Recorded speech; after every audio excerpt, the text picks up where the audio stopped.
How far would you be willing to go for freedom?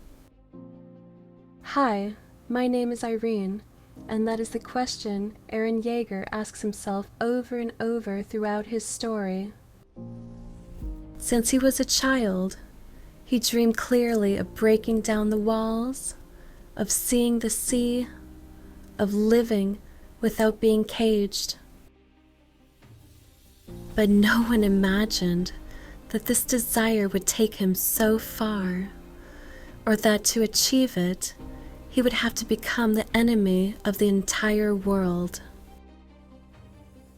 Eren doesn't start his story as a villain.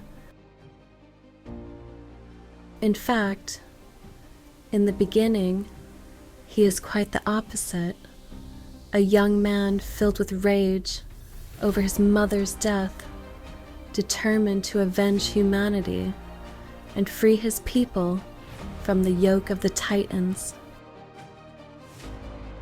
An idealist, even naive, who believes that freedom can be achieved simply by fighting hard enough.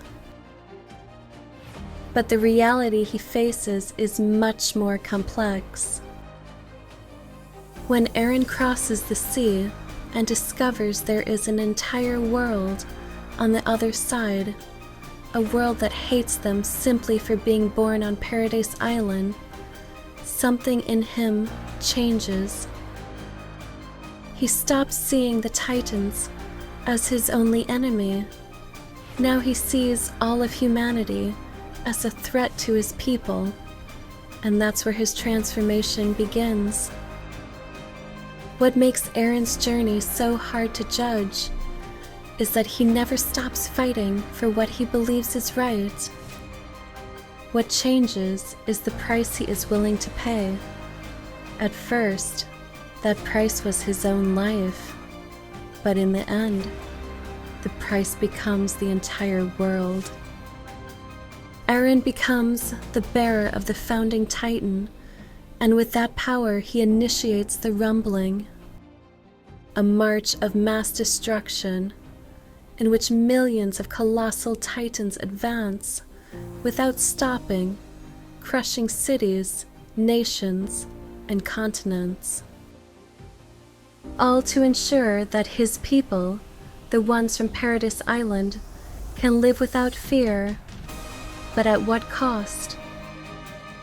The rumbling is the most devastating act carried out by any character in anime history, and yet it is still an act driven by love.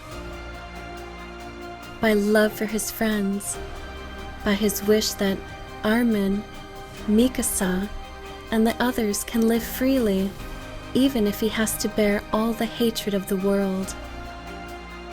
Eren chooses to be the villain, so they can be the heroes. What makes his story even more tragic are the feelings Eren holds for Mikasa.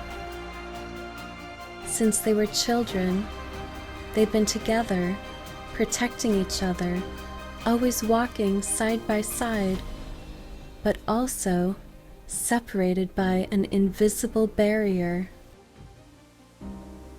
Mikasa has loved him unconditionally, while Eren has hidden his true feelings, even from himself. Only in the final moments, when there is no turning back, does Eren confess that he always wished Mikasa loved him, and that he wished they could have been together in another life.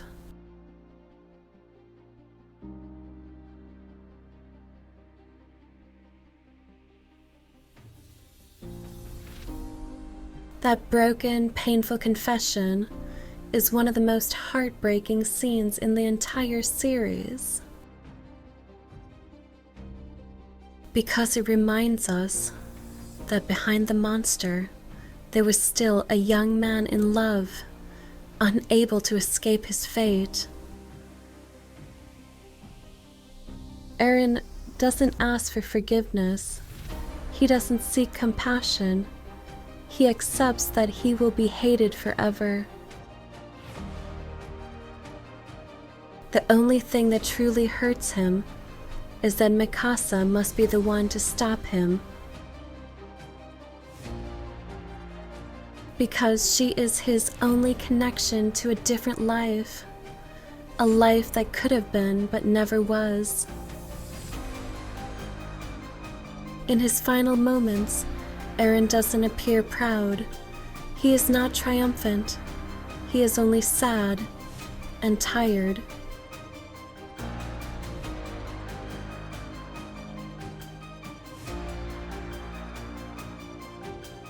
He wanted to be free, but he became a prisoner of his own destiny.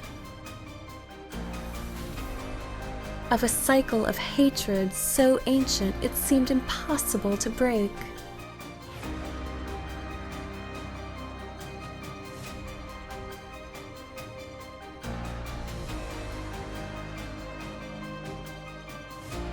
Was he a hero? Was he a monster? Or was he simply human? Maybe Eren was neither one nor the other. Maybe he was just someone who carried the weight of the entire world on his shoulders and fell, crushed by it. And now it's your turn to answer. Do you think Eren was a savior or an executioner? Was what he did justice or madness? What's clear is that his story leaves no one indifferent. Because deep down, we all have a bit of Eren inside us. A part of us that wants to be free, that wants to protect what we love, even if it means breaking the rules of the world.